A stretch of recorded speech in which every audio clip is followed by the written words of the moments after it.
My name's Olivia. I'm 35 and I'm living out here in Texas. Here's the deal. I always figured Ethan and I were pretty rock solid. He's 37, super chill, doesn't really get worked up about stuff. Honestly, it's a good counter to me, because let's just say I can run a little high-strung. So this one night, we ended up at a party thrown by one of his buddies, Liam. Ethan's not exactly Mr. Social Butterfly. So when he actually wants to go mingle, I try to be game. My plan was simple. Show up, grab a couple of drinks, head out after an hour or two. Everything felt pretty standard at first. The place was jammed, and it felt like everyone knew everyone else. No big shocker there. Ethan's known most of these folks forever. I wasn't familiar with the whole crowd, but that kind of thing never really fazes me. I can hold my own, and yeah, sometimes I don't mind soaking up a little spotlight if I feel like it. Anyway, while Ethan was off catching up with Liam, I did my thing, chatted around.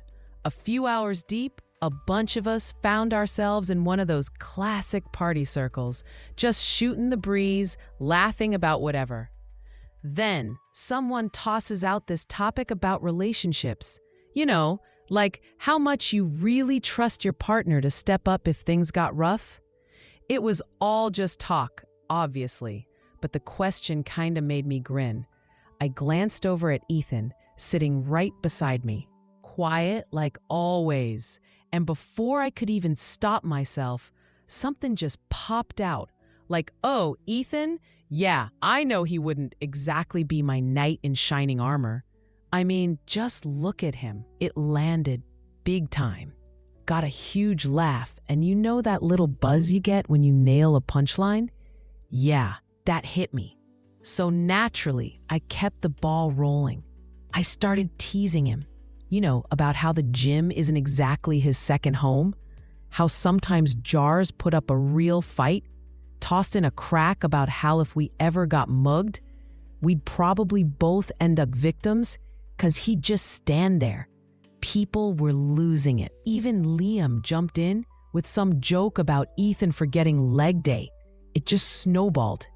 Ethan, though, he didn't say a word, just sat there with this strange, forced little smile, like he didn't want to kill the vibe, but I could totally tell he wasn't finding it funny. So what did I do? Read the room? Nah, I doubled down, pointed right at his arms and was like, "Seriously though, he's rocking arms like a middle schooler. No offense, hun." And boom, another wave of laughter. I mean, it was kind of funny, right? And let's be real, it wasn't exactly a state secret. But then, bam, out of nowhere, Ethan just stood up, grabbed his jacket, and walked straight out of the room. No word, no look, nothing. My first thought, bathroom break.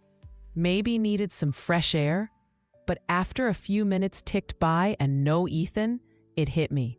He was gone, like left the party gone. The whole vibe in the room just deflated instantly. The laughter died, and suddenly it was super awkward. Liam looked over at me like, "You good?" That seemed kinda rough, which honestly surprised me. In my head, it was just banter. We rib each other sometimes. It wasn't like I'd crossed some invisible line. Or had I? Still, I tried to brush it off. I just shrugged, saying something like, "He's probably just beat, whatever, he's cool." But inside, man, I was irritated.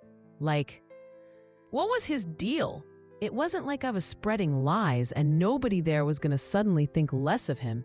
If anything, I figured I was making him seem like a good sport, able to take a joke. I hung around the party a bit longer, but it just felt weird. People were nice enough, but the energy was totally off. I felt this uncomfortable mix of annoyance and feeling kind of stupid. Finally, I made my excuses and grabbed an Uber. When I walked into our place, Ethan was already in bed, totally faking sleep. I didn't push it. Figured he'd sleep it off and be over it by morning. But the next day, whole different story. He barely said 2 words to me when he did talk. It was short, clipped answers like I was bothering him. I finally asked him what was up, and he just leveled this look at me and said, "You totally embarrassed me in front of my friends." That totally blindsided me because, again, I didn't see it as that big of a deal. "Ethan, it was a joke," I told him. "Don't be so overly sensitive." He didn't even reply to that, just turned around and walked out of the kitchen. And that's when it started to sink in. Maybe he wasn't just going to let this blow over. When I woke up the next morning, Ethan was already downstairs, sitting at the kitchen table, nursing his coffee. He didn't even glance up when I came in, which immediately got under my skin. Okay, fine. He was ticked off last night, but giving me the silent treatment? That wasn't gonna fly. "Morning," I said, pouring myself some coffee. Nothing. He just kept scrolling on his phone like I was invisible. "Okay, are we actually doing this?" I asked, plopping down in a chair across from him. "'Cause if we are, let's just hash it out." He put his phone down and finally made eye contact. "Why would you ever think it was okay to put me down like that in front of everyone?" His voice wasn't yelling, but it had this edge. "Oh my God, Ethan, are you still hung up on this?" "It was a joke," I said, rolling my eyes. "I wasn't trying to humiliate you." "Well, you did," he shot back. "You made me look like an idiot in front of people I've known forever. You think I don't already know I'm not the world's strongest dude?" "You didn't have to broadcast it." I leaned back, crossing my arms. "Okay, fine, but you left me there, Ethan. Alone. You're bent out of shape over a joke, but ditching your wife at your friend's place was totally cool? How does that work?" "I had to get out of there," he said, shaking his head. "Do you have any clue how disrespectful that was? You don't talk about your husband like that, Olivia, especially not like that in public. It felt like you were trying to make me look bad." I let out this short, frustrated laugh. "Ethan, it was teasing." Everyone was laughing. "It's not like I got up and gave a presentation on your shortcomings. And honestly, storming out like that didn't exactly prove my point wrong. You left me stranded, having to call an Uber like some random hookup. What kind of man does that?" His face got flushed, and I saw his jaw tighten. "You just don't get it, do you?" he said, his voice getting louder. "You don't respect me. If you did, you wouldn't have said half the stuff you said that night. You wouldn't have kept pushing when you saw it was making me uncomfortable." I threw my hands up. "Of course I respect you, Ethan, but you didn't exactly handle yourself with class last night either, did you? Grown men don't just bail on their wives because their feelings got hurt over some jokes. You could have pulled me aside, said something privately. Instead, you disappeared, and now you want to lecture me about respect?" He just stared at me for a long beat, like he was really thinking about what I said. Finally, he let out a sigh and ran a hand through his hair. "You're right," he mumbled. "I shouldn't have left you there. That wasn't right." I raised an eyebrow, honestly surprised he was admitting it. "Yeah, that's what I thought," I said, leaning in a bit. "So maybe next time, don't fly off the handle and make things 10 times worse. If you'd just talked to me then, we wouldn't be having this fight now." He didn't answer right away, just looked down into his mug. "I just wish you'd consider how your words land sometimes," he said softly. "I'm not asking you to be someone else. Just think about it." I gave a little shrug, not wanting to push my luck now that he'd sort of apologized. "Sure, I'll think about it.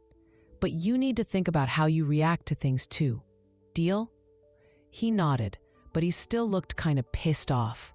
I could tell it wasn't really settled for him. But for me, argument won. Case closed. After that talk, I felt like things were back on track. Ethan said sorry, which basically meant I won the argument. And that was that, right? Yeah, he still seemed a little distant, but whatever. He'd get over it. He always did. That was kind of our dynamic. He'd get upset, I'd stand my ground, and sooner or later, he'd come around. It wasn't even something I had to consciously think about anymore. Ethan wasn't really the type to take the reins. I was always the one pushing things forward in our relationship, making plans, dealing with money, even picking what show to watch. He never seemed to mind. Honestly, I think he preferred it that way. He certainly never put up a fight. So when I say I was the one calling the shots, I'm not trying to sound like a jerk. That's just how it was. And it worked. At least it worked for me. A couple of nights later, Ethan mentioned he was grabbing dinner with some guys. Liam and the crew, he said, like that explained everything. I kind of raised an eyebrow, but didn't grill him. I mean, I could guess what was up. One of those guys' nights where they all sit around complaining about their lives over beers, probably trashing me and telling Ethan he could do way better. I'm not an idiot. I saw the looks they gave me after the party. And let's be honest, guys like Liam and his buddies pretend they're above the drama, but they gossip just as much as anyone. Still, I kept my mouth shut. If Ethan needed to blow off steam with them, fine, let him. He'd come home, things would eventually go back to normal. But when he got back that night, something felt off. Nothing huge. He didn't walk in yelling or anything. It was quieter than that. He seemed preoccupied, like his mind was miles away. When I asked how dinner went, he just shrugged. It was fine. Just fine? I prodded, trying to lighten things up. What, did Liam burn the stakes again? He managed this small, kind of tight smile. Nah, food was okay. Just got a lot on my mind. That was weird for Ethan. Usually, he'd spill all the details. Who said what, the funniest joke? Not this time. He just clammed up and went to bed early, leaving me there wondering what the hell was going on. Over the next few days, I started noticing other little shifts, subtle things. He wasn't just automatically going along with my ideas anymore. Like, I suggested a movie night, and he was like, "You pick, I'll watch whatever."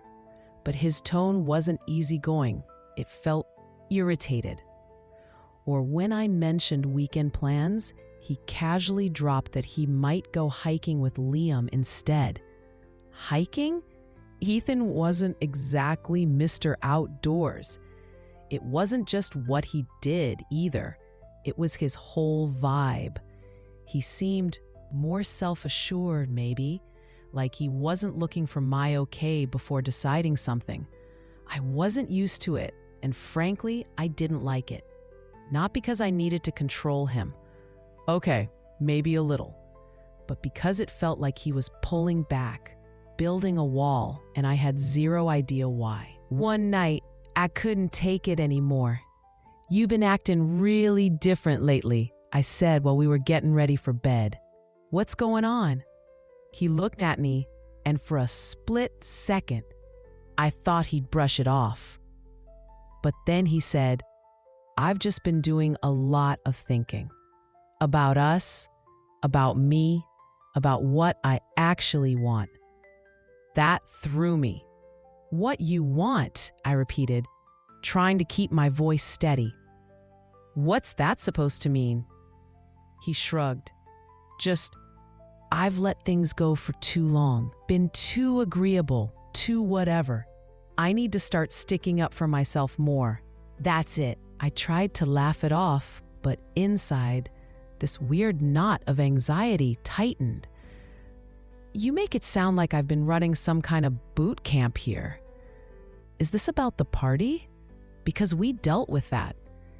"It's not just the party," he said, looking right at me. "It's everything." And just like that, the ground shifted. This wasn't about one bad night or a few stupid jokes anymore. This was about us.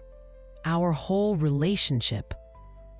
And for the very first time, it hit me that maybe he wasn't okay with how things were. For the first time, I started to wonder if I was actually losing my grip. Ethan got home from work one evening, and I knew instantly something was up. He had that look, the serious, practiced one he gets right before he drops some kind of bomb he's been mentally prepping all day. I didn't bite, though. If it was a big deal, he'd spill it. Or at least, that's the usual script. Dinner was quiet, mostly awkward silence. Then, just as I started clearing the dishes, he finally said it. "We need to talk." I sighed, already feeling defensive. "Okay, what is it now?" He didn't even react to my tone, which was new. He just leaned back, crossing his arms. "Why do you treat me the way you do?" That question blindsided me. "What are you even talking about?" "I mean how you talk to me," he clarified. "The way you act like you're the only one whose feelings count in this marriage. Do you even respect me, Olivia? Like, for real?" I rolled my eyes. "Of course I respect you, Ethan. You're my husband. Why are you asking me something so ridiculous?" He shook his head, clearly frustrated. "Because your actions don't show it. You tore me down in front of my friends, and when I tried to tell you how it made me feel, you flipped it around like I was the one overreacting. You don't actually listen to me. You don't seem to care what I want, and half the time it feels like I'm just your verbal punching bag." "That's not fair," I shot back. "I wasn't trying to tear you down. I told you, it was a joke. You're the one who blew it up into this huge drama." "Olivia," he said, his voice sharper, "this isn't just about the party. It's about the pattern, the way you speak to me, the way you shut me down whenever I try to express how I feel. If you actually respected me, you wouldn't treat me like this." My face felt hot. "Okay, Ethan, don't act like you're some kind of saint here. You never stand up for yourself. You let me handle literally everything, and now you want to sit there and paint me as the villain? Maybe if you actually stepped up once in a while, I wouldn't have to be the one in charge all the time." "That's not an excuse," he cut me off. "Why did you even marry me if you feel that way? If you don't respect me, was it just easy? Because I was the safe bet? Or was there something else? Because honestly, I'm starting to think maybe I was never the guy you actually wanted." I just froze. His words felt like a physical blow. "That's crazy," I said, maybe too quickly. "You're twisting everything."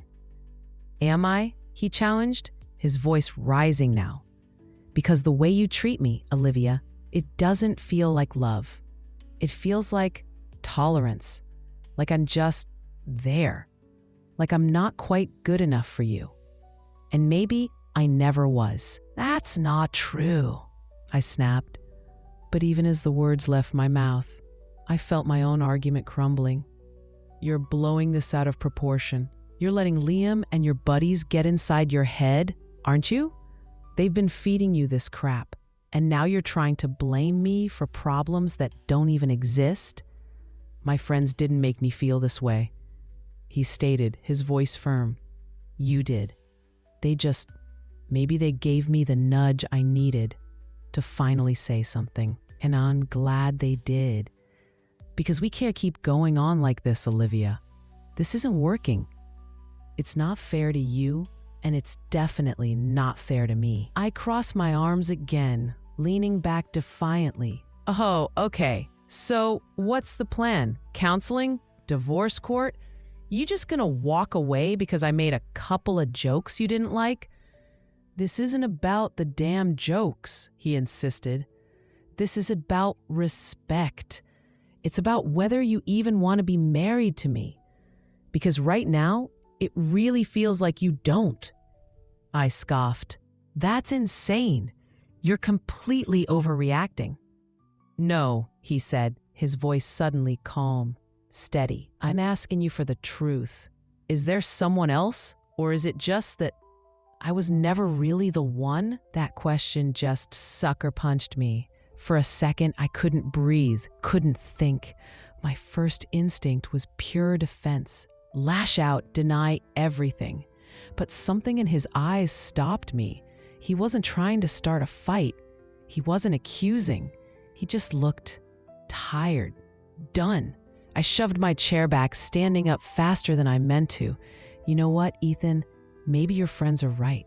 Maybe this whole thing is a lost cause. You want to sit there and play the poor victim? Like you've been Mr. Perfect? You haven't been. And maybe, just maybe, I'm not the bad guy here. Maybe we're just not supposed to be together. He didn't argue, didn't yell back, just looked at me with this quiet, almost detached expression. And it hit me. He wasn't trying to win this fight.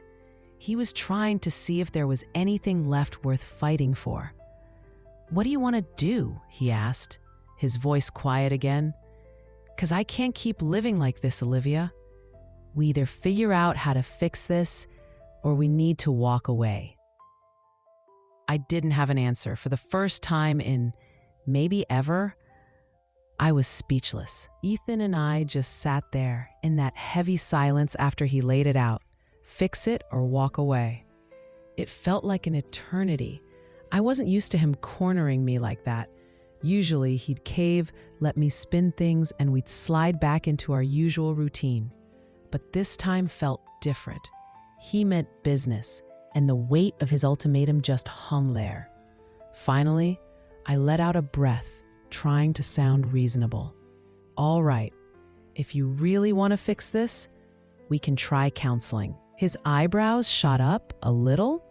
I could tell he wasn't expecting me to fold so easily. "Seriously?" "Yes," I said, leaning forward, clasping my hands like I was Miss Sincerity.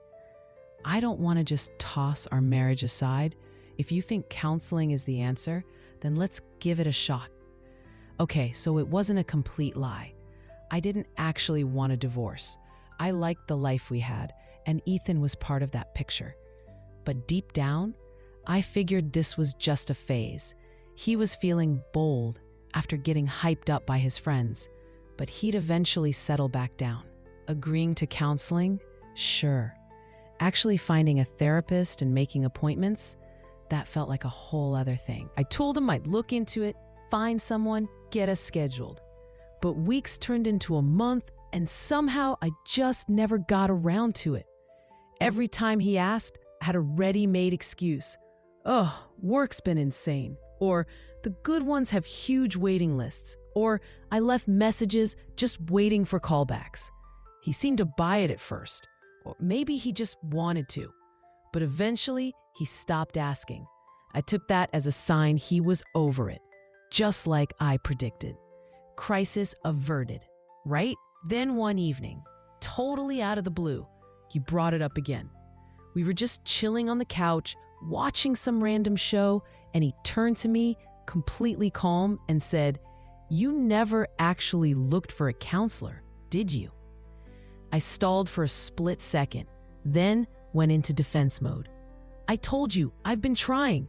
It's not like snapping your fingers, Ethan." "Don't lie to me," he said, his voice still quiet but sharp. "You never intended to go, did you?" My eyes rolled practically into the back of my head. "Oh, come on, Ethan. Don't you dare act like I don't care about us. I said I'd do it, and I will." "No," he cut me off flatly. "You won't, and you don't care. Not enough anyway. If you did, we wouldn't be in this mess." "Here we go again," I muttered, crossing my arms. "Why do you always have to make me the villain?" "Because you won't take responsibility for anything," he snapped, his voice finally rising. "You don't respect me, Olivia. You don't even take this whole situation seriously. And honestly, I'm done. I'm done pretending this can be fixed. I want a divorce." I just stared at him, completely floored. What did you just say?" "I said I want a divorce." he repeated, his voice level again, unwavering. This isn't healthy. You don't respect me, and I can't stay with someone who refuses to even try to make things better. I laughed, but it was that shaky, disbelieving kind of laugh. You can't be serious. I am, he said, locking eyes with me.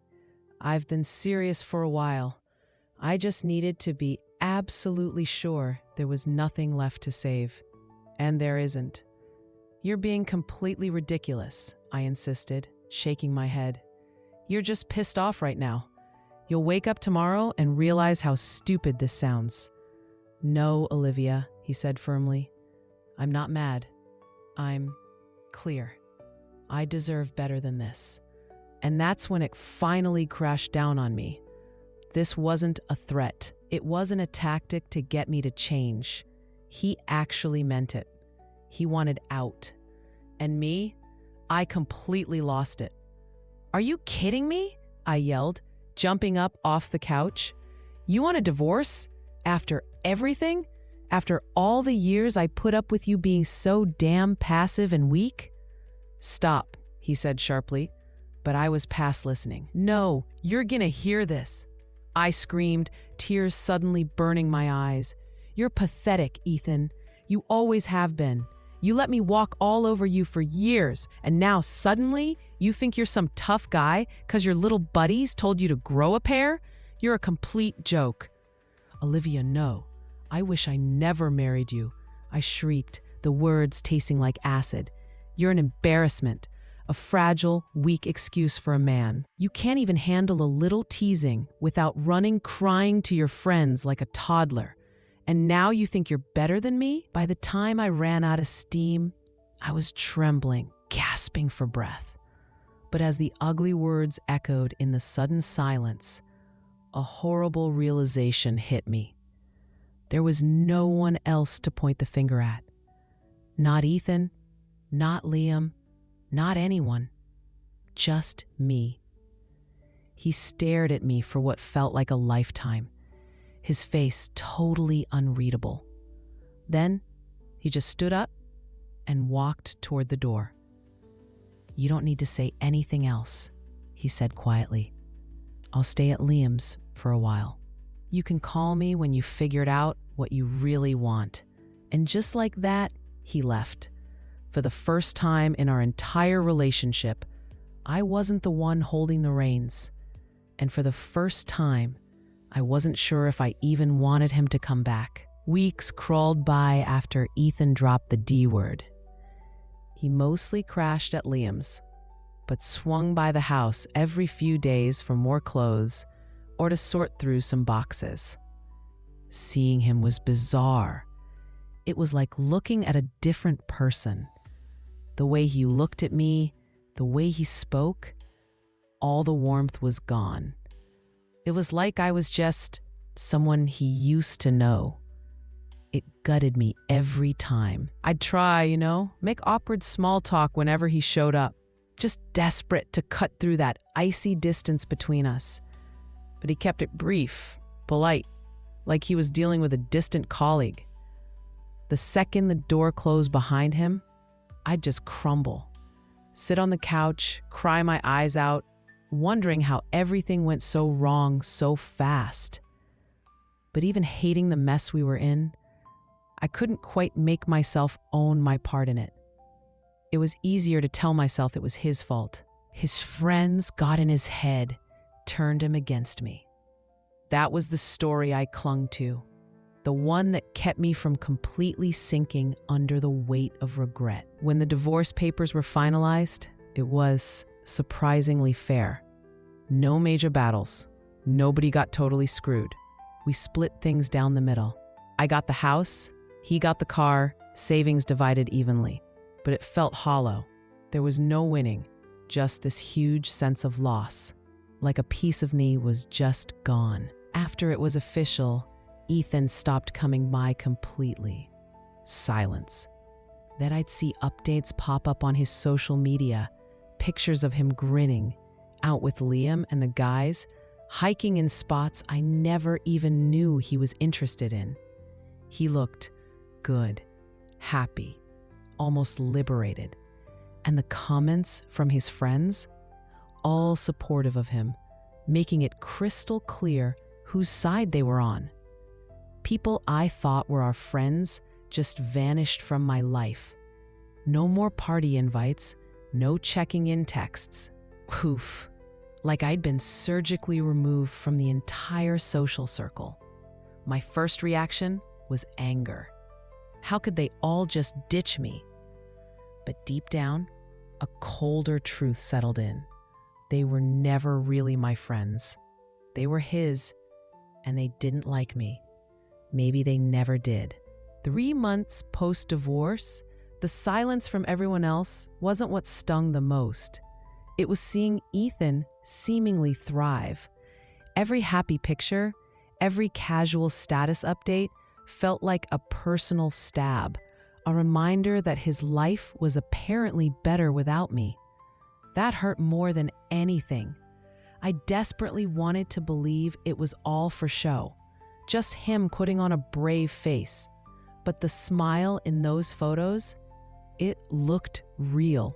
He looked stronger, somehow different, like the man I'd secretly wished he could be back when it might have mattered. I tried to get back out there, distract myself, move on, but it all felt flat. Dating apps were a nightmare. The guys were either total creeps, completely broke, or just wanted something casual that I definitely wasn't ready for. Truth is, I didn't even know what I wanted anymore. All I knew was the growing fear of ending up alone, a possibility that felt more tangible each week. I still tell myself the divorce was necessary, that Ethan wasn't the right man for me anyway, that I need someone stronger, more decisive, someone who could, I don't know, handle me.